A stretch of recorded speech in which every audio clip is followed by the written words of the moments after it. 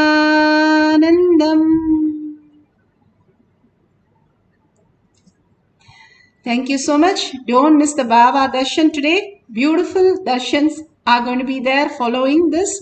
So stay tuned. Thank you, Nithyanandam.